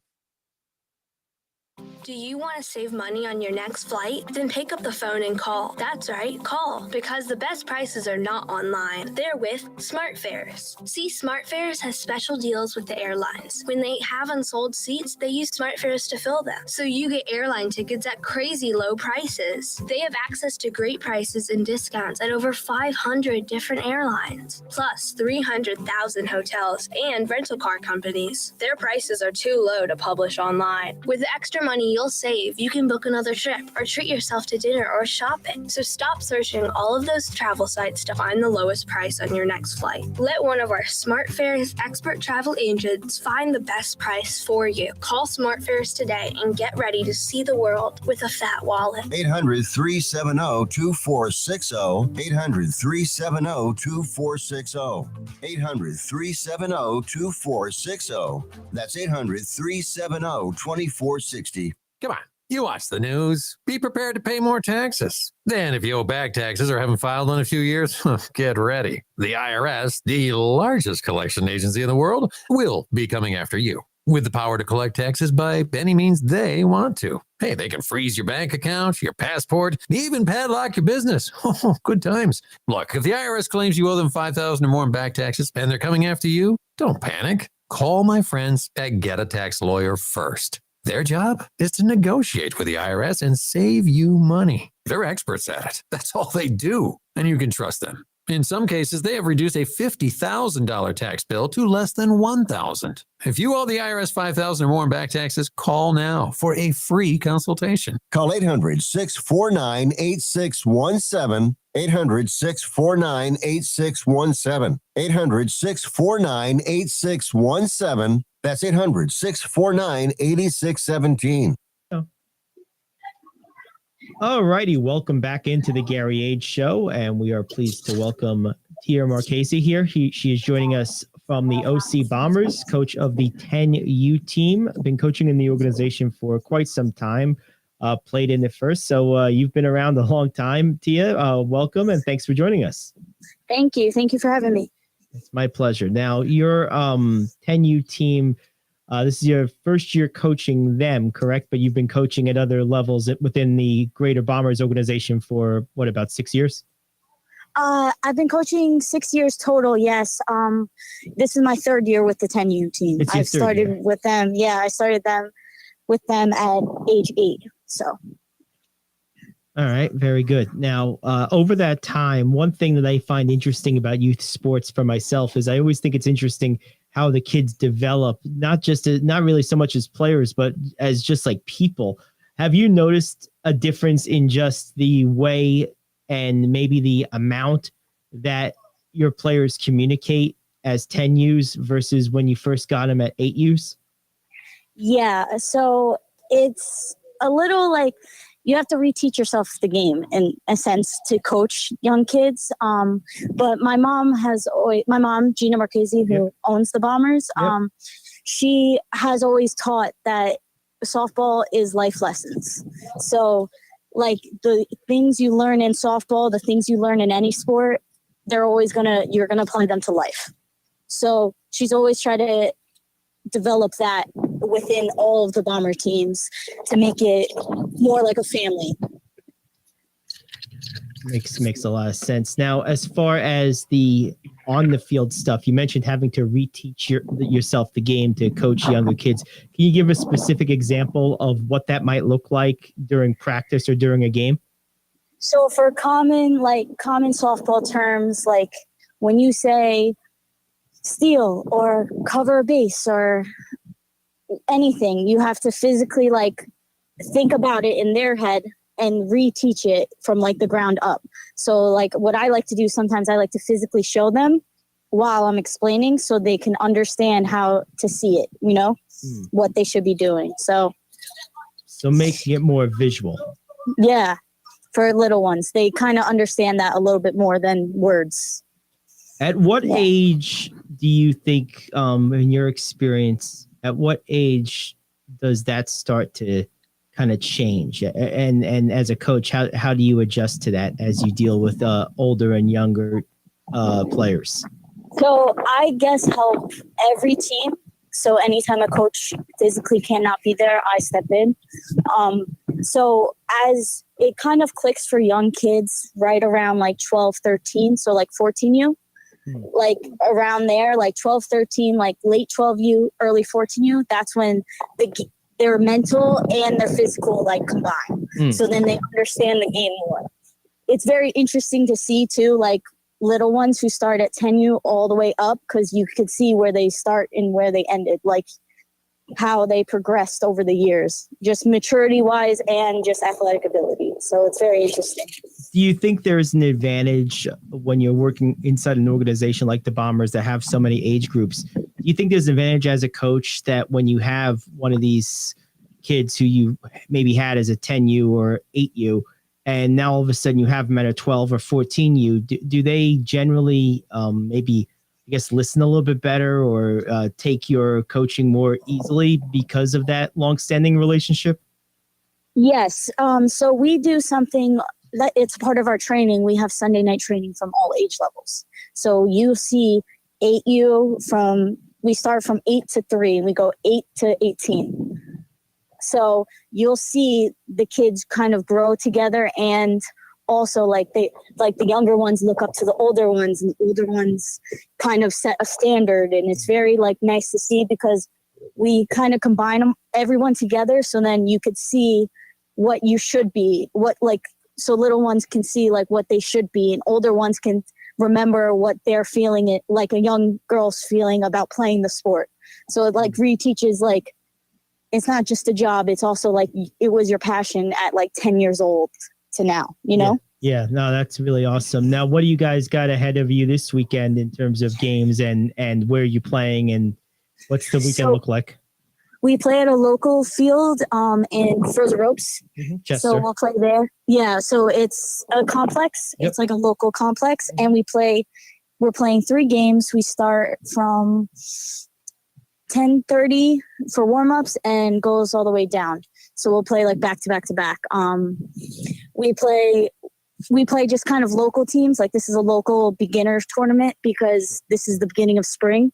So for all the young age groups, like they get to go out while the older ones are playing high school ball or middle school or all of that. So I'm excited. This is our first showing in the spring, so I hope we do well. You're probably more nervous than the players. Yeah, it depends. So I get nervous for them. Right. They're nervous just in general. I'm nervous, like in a sense of how will they cope and how can I teach them to be better from that? It's almost like a maternal instinct in a way. Exactly. Yeah, yes. of course. That makes a lot of sense. Now, last couple of things for you. I'm just curious with the kids. How long are these games at these age levels? So it's usually about an hour 20, hour 15, a bunch of games. So for younger girls, it's about maybe 4 innings max, 3 innings max. For older ones, it can go to like 5. But yeah, it's usually like a drop dead like time limit. Okay, so there's like they're saying we're gonna play an hour and a half or whatever it is, and however many innings we get in, we get in. Exactly. Okay, got it. All right, makes sense. Does that like standardize with the older group, like 14 or above? Yeah, it's very standard. Like it's usually a time limit, and then you just play how many you can. When you get to like school ball, and like when I say school ball, I mean like your town school, like your high school or whatever. Yep. Yeah, you get to play about 6 to 7 inning games. It depends. Okay. I think, but yeah. So in college ball as well, you get to play 7 innings. So at some point on the higher levels, it becomes an innings thing again, like normal softball or baseball, but lower levels, it's more of a timed thing then. Exactly. Yeah, it's more of a time crunch. Yeah. Got it. Understood. Now you got, of course, in Major League Baseball, you got both now with the pitch clock. So there you go. Exactly. Exactly. It's a mix of both worlds. And you guys are playing at Frozen Ropes. Well, enjoy. Who are the teams you're playing this week? Is it Middletown, Goshen? What? Oh, so we have the Huskies. Okay. And we have the Huskies, I believe the Hurricanes and the little OC Bombers, because there's 2 10U divisions. So we cool. both. Yeah. It's like a scrimmage type of thing almost. Almost, yeah. Yeah. Very cool. Well, enjoy. Have a good time. Thanks for giving us a little time today. And how'd the fundraiser go? So right now I'm currently still in it. We're still playing Go. But yeah, it's going really well. There's a lot of turnout. A lot of people are very happy. They're winning their pocketbooks, and we can't wait until the tricky trays and all the announcements go out. So that's awesome. We'll be happy to share that once we get that final information. Enjoy the rest of your night. Thanks for spending some time with us. Yeah, of course. Thank you for having me. All right. Thank you very much. That is Tia Marchese joining us, talking about the 10U and Greater Bombers organization. We're going to take a break. We'll come back. The Gary Ayd Show continues after this here on The Cave. Coffee Lovers Middletown is now officially home to the home run of our favorite beverage, Days Coffee. Days patented blend contains approximately 85% less caffeine than other coffees, which makes it better for you, yet unlike decaf coffee, still gives you that great pickup and tastes amazing. Formulated by a retired cancer pathologist, Dr. Grant Lee, Days Coffee is fermented with a patented enzyme that until now required a complex and thus expensive sourcing and production process. With Dr. Lee's formulation, this enzyme's great health benefits can now be brought to your cup quicker, easier, and cheaper than ever before. Here's how you get a hold of this game-changing cup of joe. Go over to radioonlydeals.com and get a $4 gift certificate to Days Coffee for just $2. That's radioonlydeals.com to buy your single-use digital gift certificate for Days Coffee. Radioonlydeals.com. That's radioonlydeals.com. Enjoy the preferred coffee of the Gary Ayd Show. Enjoy Days Coffee. All right. Well, there you have it. Good stuff from Tia there. Great job by the Bombers. Way to turn out. Really cool stuff. Looking forward to their first couple of games that are going to be played over the weekend. We'll have a full scoreboard for you on Monday, along with the scoreboard for the Smash, the baseball counterparts. So it should be a lot of fun. Really good stuff with the local stuff. And by the way, one thing I just wanted to throw out there, for those that are local, the one thing about the advertisers, the local advertisers we have, there's 2 types of advertisers. There's local sponsors like Days Coffee, and then there are what they call PI ads or per inquiry ads. So these like CPAP ads and ads about travel and publishing and stuff like that. These are national spots distributed to a lot of stations who sign up for these of certain services, and basically we get paid a commission every time someone calls one of those numbers. The local ads, of course, are our bread and butter. And the one thing about them is I particularly, of course, not only do I host this show, but I own the station. I am very, very selective with the businesses I allow to be sponsors here, maybe to my own detriment at times. And the reason I am that way is because I want my personal recommendation on something to be seen as valid and not just a paycheck. And so Days Coffee, the spot you just heard, if you're a coffee drinker and you're anywhere around Middletown, take this as if I was just sharing a breakfast with you right now and just telling you this as a friend, because that's the spirit of it. Their coffee's awesome. I've been going there a little over a year. They've been open for about that long. I started going there right when they opened. I spent a lot of time in downtown Middletown. I live not far from there. I work down there a lot. And they're really, really good. And that radio only deals site we're promoting, that is our site. We own it. We built it. It is basically a digital gift certificate site. You can purchase it. It's completely legitimate. It's completely valid. Or just go there. Either way.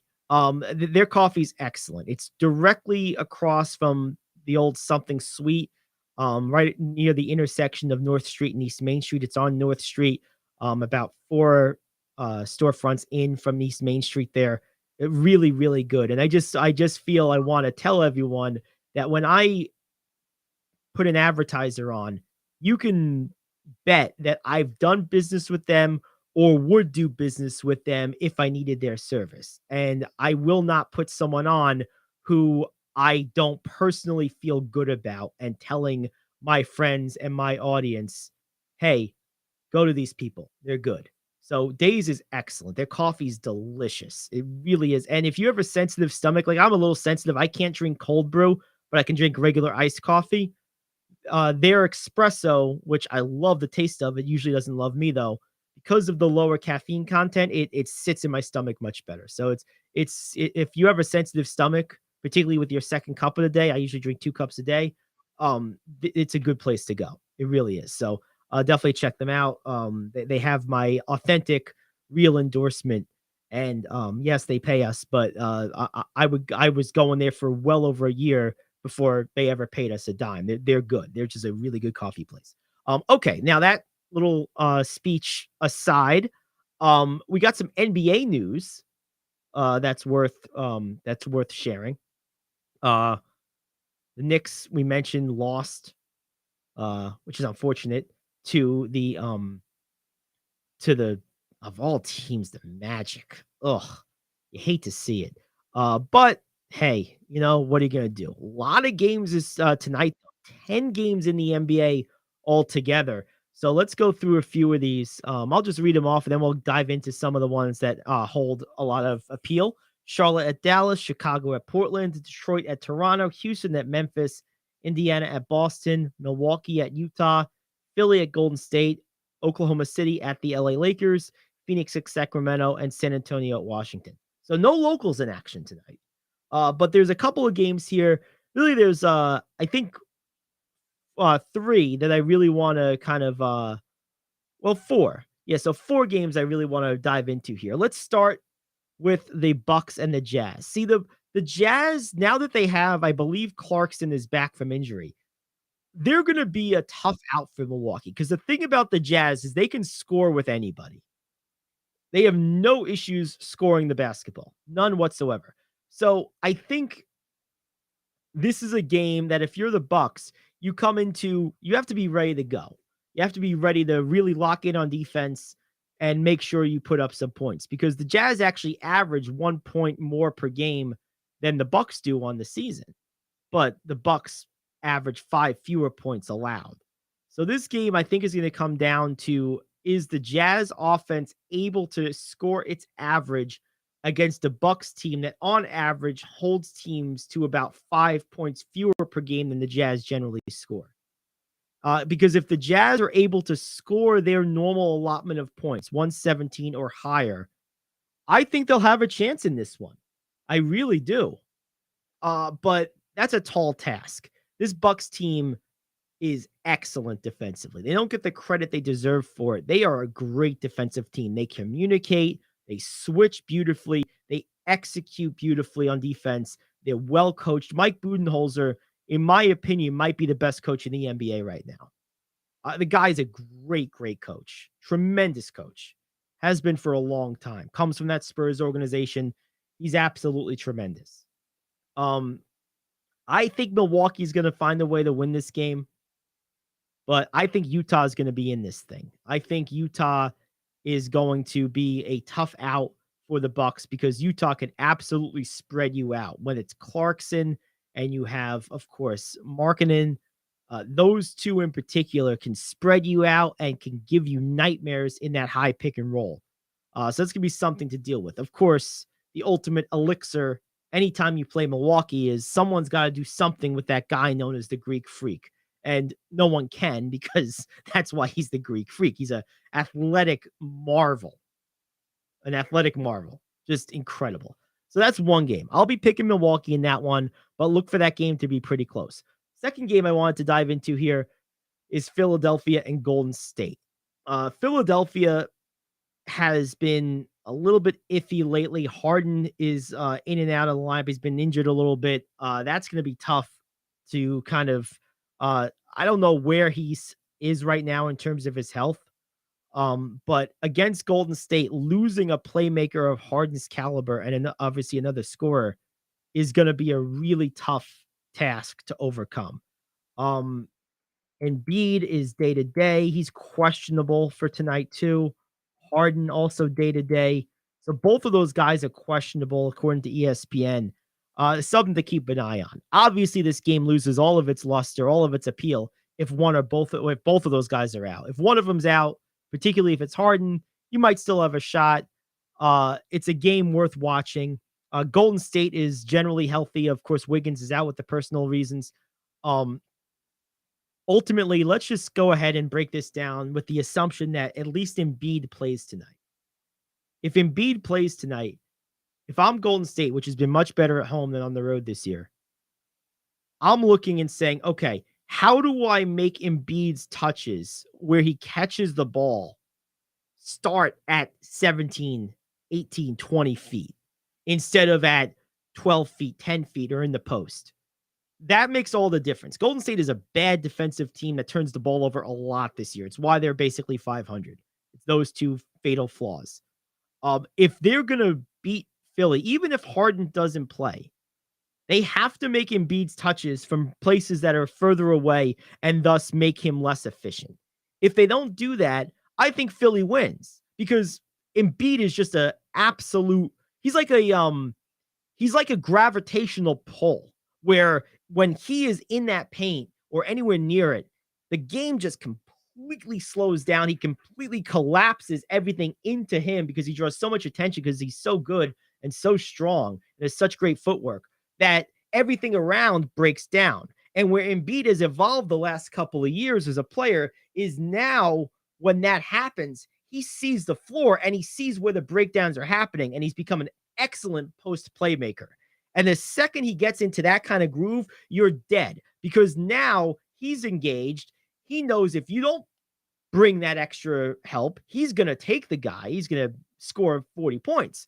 But if you do bring that extra help, he knows where it's coming from and he's finding those shooters. That's what makes him so dangerous. So Golden State, if I'm them early on, I am fronting him. I am bumping him. I am denying him the ball, even if it's at the expense of a swing pass to an open corner shooter for a little while.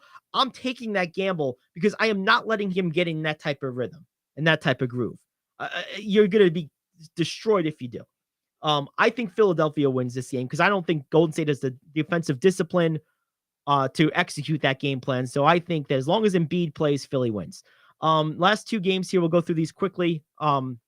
Oklahoma City at the Lakers. This is a virtual playoff game for both teams. Both teams right there at the bottom of that play-in bracket in the Western Conference, which is all bunched up. We know that anything can happen in the West. It's literally the Wild West.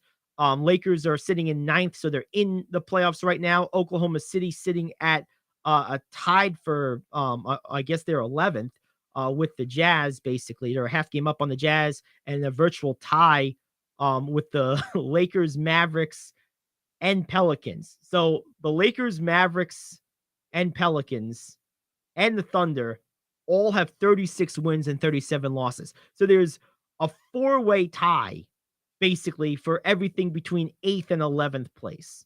And there is a half a game difference between 11th place and 7th place, and only a game and a half difference between 11th place and 6th place, which is the first spot in the guaranteed playoffs, right? With the new NBA play-in tournament. Top 6 seeds are in a full series. The bottom 4, 7 through 10, play like a round robin style tournament where the 7 seed plays the 10, the 8 seed plays the 9. And if you're the 7 or the 8 seed, you have to just win one game and you're in. And if you lose in that first game, then you play the winner of the 9-10 of the 8-9 matchup.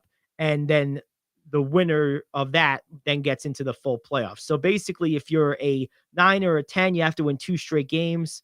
If you're a 7 or an 8, you have to win 1 game, 1 out of 2. You have 2 chances to win 1. If you're the 9 or a 10, you have to win 2 in a row. That's basically what it boils down to. So everyone wants to be out of that kind of free for all, if you will.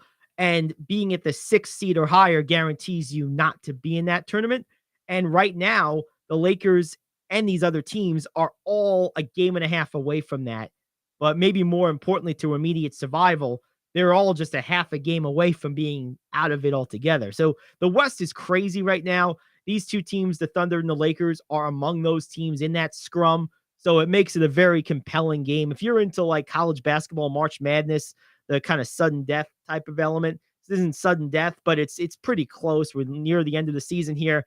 Both these teams are playing for their playoff lives. This is a kind of a must watch, in my opinion. This game's going to be really good. And the last game to kind of take a dive into, Phoenix and Sacramento. No Kevin Durant yet, but this is an interesting matchup to see how these teams play each other, because I think it's a very good likelihood that they'll play each other at some point in the Western playoffs.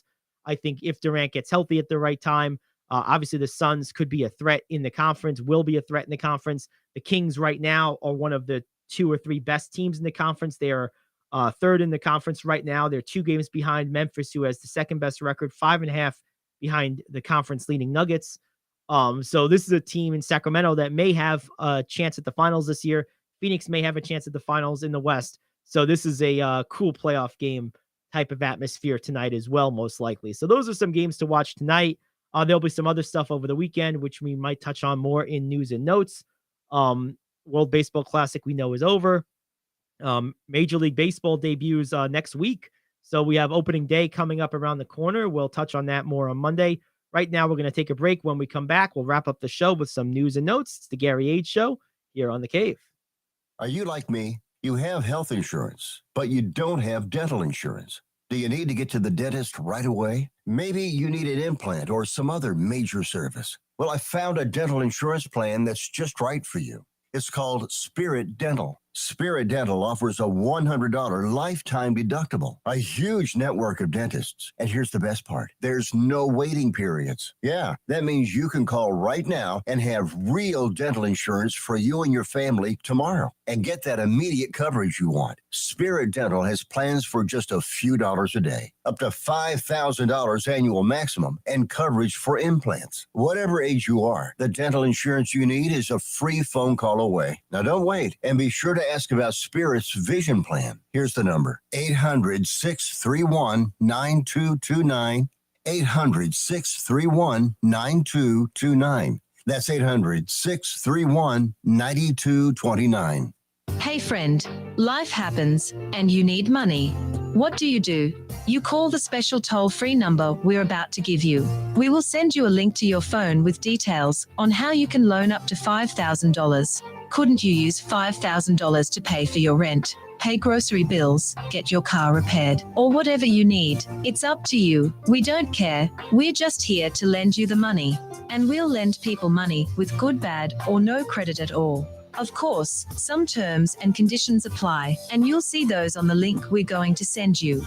So if you need up to $5,000 maybe as soon as the next business day, call this number right now. We will text you a free link with details. Paid for by Money Mutual. Call 800-586-7112. 800-586-7112. 800-586-7112. That's 800-586-7112. All righty, we're back here on the Gary Ayd Show. Got about 10 minutes or so left to play with. It's been a fun show so far. Really excited to see how the second week of games go for the OC Smash and the first week of games for the OC Bombers. We'll have full scoreboards for both on Monday. For the time being right now, though, it's time to look at some news and notes. One thing that I find interesting, we mentioned it a little earlier, is the Lamar Jackson situation. Going to be interesting to see how that plays out. Wheel of Fortune, Pat Sajak gets a lot of hate, apparently. And a wrestler came to his defense. So that's kind of interesting.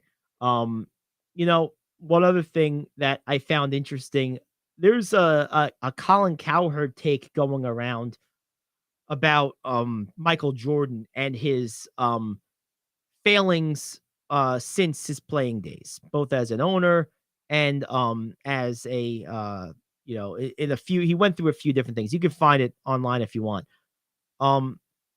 Basically the gist of it was, if you take away Scottie Pippen and Phil Jackson, Jordan is basically a mythos.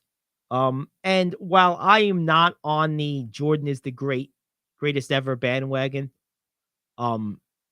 I think there's nuance to evaluating the success of an owner. Now, one thing Cowherd did say is he did say that Jordan has always been great at making money from Michael Jordan, which is unquestionably true, but not necessarily at raising the bar and standard of performance and excellence of the teams he's been associated with since his Bulls playing days, which is also true. Look, he didn't succeed in developing young players in Washington. If anything, his two young guys at the time, Jerry Stackhouse and Richard Hamilton, both flourished more so before and after him than with him. And Stackhouse has come out and said, he wasn't comfortable playing with Jordan. There was still too much about him and, a few other things like that. And as an owner, it's complicated. If the goal is to make maximum money from Michael Jordan, it's an unmitigated success, right? Because he bought the team for $170 million or something. He's going to sell it for like 1 point something billion. That's a success any way you slice it. But if you are talking about success as an owner in the standpoint of what the Spurs achieved for 2 decades, what the Warriors have been achieving the last decade, what the what the Celtics are doing. If you're talking about being a successful owner in the context of steering a successful franchise for a period of time, then Jordan's a colossal failure. And that was Cowherd's take, which was, yes, anything to do with the enrichment monetarily or otherwise of Michael Jordan's great at. Anything to do with raising the bar of the communities he's associated with, the organization he owns, or anything like that, he's been lousy at. And he's not wrong. I mean, he's not wrong whatsoever. I fully understand where he's coming from. And this is one of the reasons I was always a big Cowherd fan and remain a Cowherd fan. He is very much a thinking man's host. Cowherd asks questions, whether he's interviewing someone or giving his own take. He is a very intelligent host.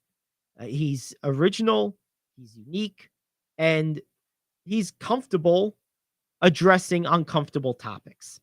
And I've always liked that about him. And for a lot of people, this is an uncomfortable topic because, let's be honest, Michael Jordan remains an icon, remains a hero to a large portion of the population.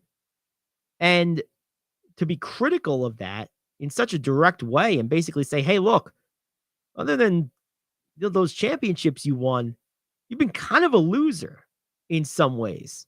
To basically say that, is tough, but it's not totally off base. And I've always said this too. Scottie Pippen and Dennis Rodman and even Horace Grant, Jordan's probably 3 most accomplished individual teammates, and his coach, of course, Phil Jackson, had far more success separate from Jordan than Jordan had separate from any of them. Okay, so Grant and Rodman you can cancel out because one basically directly replaced the other in the second three-peat. But Grant was, I believe, on the finals team with Orlando that lost to Houston. Had a couple of deep playoff runs with Orlando. Won a championship again later in his career as a backup with the Lakers. Certainly Scottie Pippen led those same Bulls during Jordan's liaison with baseball to a 50-plus win season, almost went back to the finals, lost to those Magic teams I was just talking about in the Eastern semis. And then he had a lot of success leading a team in Portland to extreme relevancy. And of course, Dennis Rodman won titles with Detroit. Phil Jackson won many titles with the Lakers. What did Jordan accomplish without any of those guys? Basically nothing. He was basically a sub 500 player, sans Pippen, sans Grant or Rodman, and he was a middling player, sans Phil Jackson. So, I mean, even his on-court accolades, which are so perceived and positioned publicly as unquestionable, you can poke some holes if you want to. That's being a little nitpicky. I mean, because ultimately it's a team sport, but it's the same nitpickiness that's used by Jordan's fans against his greatest challenger to the quote GOAT status, which of course is LeBron James. They say, well, Jordan never did this with super teams, that or that. Oh, Jordan had a super team. That Chicago team was a super team in every sense of the word. Like, that's the first thing. And the second thing is, unlike Jordan, the success came to him. LeBron brought the success every place he went. All 3 teams he played for won titles, and in each case, they were middling to awful before and directly after him. The Lakers hadn't been relevant in 10 years when LeBron got there. The Cavs haven't been relevant since Brad Doherty, okay, and Mark Price. And the Heat were a fledgling team. They had won a title in 2006 with Shaq and Wade, and since then, they were a bottom of the East, like kind of fringe playoff team here and there. He brought them to 4 straight finals. They won 2 of them. Then he goes to the Cavs. They go from getting 3 number 1 picks in a row to boom, they're in the finals for 5 straight years. Goes to the Lakers. Bam, they're leading the West. He gets hurt. They fall apart. Comes back the next year. They win a championship. LeBron brought the success with him. You could say all you want about him leaving teams and bringing in his own guys or whatever. You know what? It worked. In each case, it worked. Jordan had to have a very specific setup at a very specific time with very specific people to have the success he had. You could win anywhere with LeBron, with any coach, with any mix of decent enough players. He proved it. He proved that is a proven fact. It's been done. And it's something to consider. It's the reason I think he's the best player ever. When you have LeBron in his prime, LeBron meant you were one of the 4 best teams in the NBA. LeBron meant that. No matter what was around you, you were guaranteed to be relevant in the conference, at least as a conference finalist at the bare minimum. What, do you go to 10 straight finals? I mean, come on. People say, well, he's only 4-6. Well, look at the teams he lost to. I mean, this Golden State team is one of the 5 or 6 greatest dynasties, greatest teams in NBA history. That Spurs team that he lost to a couple times, same deal. And everyone says, well, the Dallas one. Well, Dallas, you have to understand something. The same way the Celtics won the title in 2008 is why Dallas won it in 2011. They were veteran all-stars, veteran Hall of Famers in some of their cases, in the case of Kidd and Nowitzki, and in the case of probably the 3 of Allen, Garnett, and Pierce in Boston, along with some other veterans who weren't as talented, but were still veteran players, who were at the end of their prime, who all hadn't tasted ultimate victory yet, that were all desperate to get it, that were just willing to do whatever it took, and were still just good enough physically to get it done. It was desperation. It's like a caged animal, a cornered animal, a mad mother. You put them in that situation and they punch above their weight class. And that's what happened in Boston in 2008. And it's what happened with the Mavericks in 2011. But I'm not trying to rationalize away losing. But what I'm trying to say is making the finals is not really losing. You're one of the two best teams in the world. And so that means for a whole decade consecutively, just having LeBron on your team meant you were one of the two best teams in the world for an entire decade. That's crazy. You know how crazy it is? The only other people on the list are teammates, longtime teammates of LeBron during that 10-year stretch. Think James Jones and Bill Russell's teammates, and Bill Russell himself from the Celtics team that won all those titles in the 50s and 60s. That's the whole list. That's it. No one else comes close. So that to me is sustained, independent greatness. It is not dependent on what team, what coach. As long as there was enough talent there and it wasn't a high bar, you can get to the finals with that guy. And then when you get in the finals, you know, he won 4 of them. It's not like he has one title. It's not 1 and 9. Okay. And the times he lost to teams that he was definitely supposed to lose to.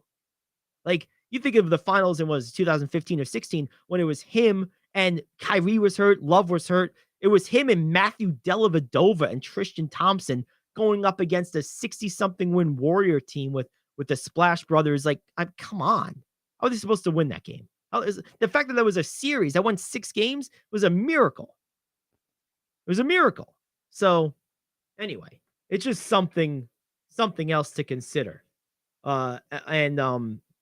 Really good. Now, I'm excited for the start of baseball season. I've not been so gung-ho about the start of a baseball season in quite a while. The last couple of years, I've been really excited because the Mets are relevant again, right? And baseball is the only sport, I think, where I'm generally a players guy, where I have favorite players more so than favorite teams. Baseball is the one sport where I still have my favorite players. I'm still more likely to watch, say, Bryce Harper than I am to watch a bad Mets game. But I'm more of a Mets guy than a player guy in baseball than I am in any other sport. It's still probably 60-40 player to team, but in other sports, it's like 80-20, 85-15 player to team in terms of my interest, what influences my interest in a particular game or my rooting interest. But the Mets, I really have a strong rooting interest in.